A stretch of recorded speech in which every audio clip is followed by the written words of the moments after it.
Bayangkan kita kembali ke musim panas tahun 1914. Eropa kala itu diibaratkan tumpukan kayu kering yang siap terbakar. Ketegangan politik, persaingan industri, dan ambisi imperialisme telah menciptakan suasana yang sangat rapuh. Negara-negara besar saling mengikat diri dalam janji-janji aliansi yang rumit, sebuah jaring pengaman yang justru terbukti menjadi jebakan maut. Mereka bersaing memperebutkan wilayah jajahan, membangun kekuatan militer, dan menatap satu sama lain dengan penuh curiga. Suasana ini hanya membutuhkan satu percikan api kecil untuk menyulut kobaran api perang yang dahsyat. Percikan itu akhirnya menyala di sebuah kota bernama Sarajevo pada tanggal 28 Juni tahun 1914. Di hari yang nahas itu, Archduke Franz Ferdinand, pewaris takhta Kekaisaran Austria-Hungaria, tewas ditembak. Pelakunya adalah seorang nasionalis Serbia bernama Gavrilo Princip. Pembunuhan ini bukan sekadar tindak kriminal biasa, melainkan sebuah pernyataan politik yang keras. Austria-Hungaria, yang murka, melihat ini sebagai kesempatan untuk menghancurkan nasionalisme Serbia, yang dianggap mengancam keutuhan wilayahnya. Mereka memberikan ultimatum yang mustahil dipenuhi oleh Serbia, sebuah langkah yang sengaja dirancang untuk memprovokasi perang. Dunia menahan napas, menanti apa yang akan terjadi selanjutnya. Sistem aliansi yang tadinya diharapkan menjaga perdamaian, justru menyeret Eropa ke dalam jurang konflik. Ketika Austria-Hungaria menyatakan perang terhadap Serbia, Rusia yang merasa sebagai pelindung kaum Slavia segera memobilisasi pasukannya untuk membela Serbia. Harapan akan perang yang singkat dan heroik dengan cepat sirna. Di front barat, yang membentang dari Swiss hingga Laut Utara, perang berubah menjadi kebuntuan yang mengerikan. Para prajurit dari kedua belah pihak menggali parit-parit pertahanan yang dalam dan berlumpur. Parit-parit ini menjadi rumah, penjara, sekaligus kuburan bagi jutaan orang. Kehidupan di dalamnya adalah sebuah mimpi buruk yang tak berkesudahan. Para prajurit harus berhadapan dengan lumpur setinggi lutut, serangan tikus yang tak henti-hentinya, kutu, dan ancaman penyakit seperti trench foot yang bisa menyebabkan pembusukan kaki. Di antara parit-parit yang saling berhadapan, terhampar sebuah area mematikan yang dikenal sebagai no man's land atau tanah tak bertuan. Perang Dunia Pertama juga menjadi panggung bagi debut teknologi persenjataan yang mengerikan. Senapan mesin mengubah taktik infanteri selamanya, membuat serangan frontal menjadi sebuah misi bunuh diri. Artileri berat mampu menghujani posisi musuh dari jarak berkilo-kilometer. Namun, senjata yang paling ditakuti mungkin adalah gas beracun. Gas klorin, fosgen, dan gas mustard dilepaskan ke parit-parit musuh, menyebabkan penderitaan yang luar biasa. Setelah lebih dari 4 tahun pertempuran brutal yang memakan jutaan korban jiwa, perang akhir mendekati akhir. Masuknya Amerika Serikat ke dalam perang pada tahun 1917 memberikan dorongan sumber daya dan tenaga yang sangat dibutuhkan oleh pihak sekutu yang sudah kelelahan. Revolusi meletus di dalam negeri, rakyat sudah muak dengan perang dan kelaparan.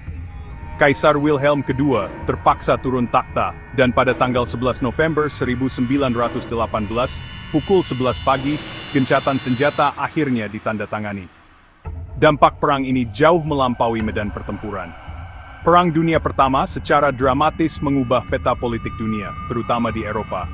4 kekaisaran besar yang telah mendominasi panggung dunia selama berabad-abad runtuh menjadi debu. Kekaisaran Rusia tumbang akibat revolusi Bolshevik pada tahun 1917, melahirkan Uni Soviet. Kekaisaran Jerman berakhir dengan turunnya sang kaisar dan berdirinya Republik Weimar. Kekaisaran Austria-Hungaria yang multietnis pecah berkeping-keping menjadi negara-negara baru seperti Austria, Hungaria, Cekoslowakia, dan Yugoslavia. Proses pembentukan negara-negara baru ini diresmikan melalui serangkaian perjanjian damai. Yang paling terkenal adalah Perjanjian Versailles yang ditandatangani dengan Jerman. Perjanjian ini, sayangnya, lebih berfokus pada penghukuman daripada rekonsiliasi. Perjanjian Versailles membebankan syarat-syarat yang sangat berat kepada Jerman. Jerman dipaksa untuk mengakui sebagai satu-satunya penyebab perang, kehilangan sebagian besar wilayahnya, kekuatan militernya dilucuti secara drastis, dan diwajibkan membayar pampasan perang yang sangat besar kepada negara-negara sekutu.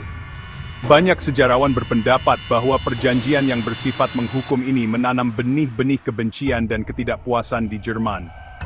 Rasa malu dan keinginan untuk membalas dendam ini nantinya akan menjadi lahan subur bagi munculnya gerakan ekstremis, yang pada akhirnya akan memicu konflik dunia yang lebih besar dan lebih merusak hanya 2 dekade kemudian. Dunia yang muncul dari abu Perang Dunia Pertama adalah dunia yang sama sekali berbeda. Perang ini tidak hanya meruntuhkan kekaisaran, tetapi juga menghancurkan sebuah generasi.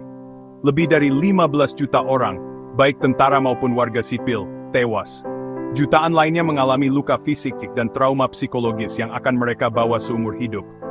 Generasi yang hilang ini meninggalkan kekosongan besar dalam masyarakat, mengubah struktur keluarga, sosial, dan ekonomi di banyak negara. Perang juga membawa perubahan sosial yang signifikan. Peran perempuan dalam masyarakat berubah drastis. Dengan jutaan pria berada di medan perang, perempuan mengambil alih pekerjaan di pabrik, pertanian, dan kantor yang sebelumnya dianggap sebagai domain laki-laki. Mereka membuktikan kemampuan mereka dan memberikan kontribusi vital bagi upaya perang. Pengalaman ini memperkuat gerakan perjuangan hak pilih perempuan, atau suffragette, di banyak negara. Setelah perang, negara-negara seperti Inggris, Jerman, dan Amerika Serikat akhirnya memberikan hak pilih kepada perempuan, sebagai pengakuan atas peran penting mereka selama masa konflik. Sebagai upaya untuk mencegah terulangnya tragedi serupa, para pemimpin dunia mendirikan Liga Bangsa-Bangsa. Ini adalah sebuah organisasi internasional pertama yang bertujuan untuk menjaga perdamaian dunia, melalui diplomasi, perundingan, dan tindakan kolektif terhadap negara agresor. Meskipun gagasannya mulia, Liga Bangsa-Bangsa memiliki banyak kelemahan sejak awal. Organisasi ini tidak memiliki kekuatan militer sendiri untuk menegakkan keputusannya, dan beberapa negara besar, terutama Amerika Serikat, menolak untuk bergabung. Pelajaran terbesar dari Perang Dunia Pertama adalah pengingat yang menyakitkan tentang betapa berbahayanya nasionalisme yang ekstrem, diplomasi rahasia, dan perlombaan senjata yang tidak terkendali. Sejarah ini menunjukkan bagaimana kesalahpahaman dan kegagalan komunikasi dapat dengan cepat meningkat menjadi bencana global. Perang ini seharusnya menjadi perang untuk mengakhiri semua perang, tetapi perdamaian yang dihasilkannya ternyata rapuh. Warisan pahitnya terus menghantui dunia, mengajarkan kita bahwa perdamaian bukanlah sesuatu yang bisa dianggap remeh. Ia harus terus-menerus diperjuangkan, dirawat, dan dijaga melalui kerjasama, pemahaman, dan kemauan untuk belajar dari kesalahan masa lalu.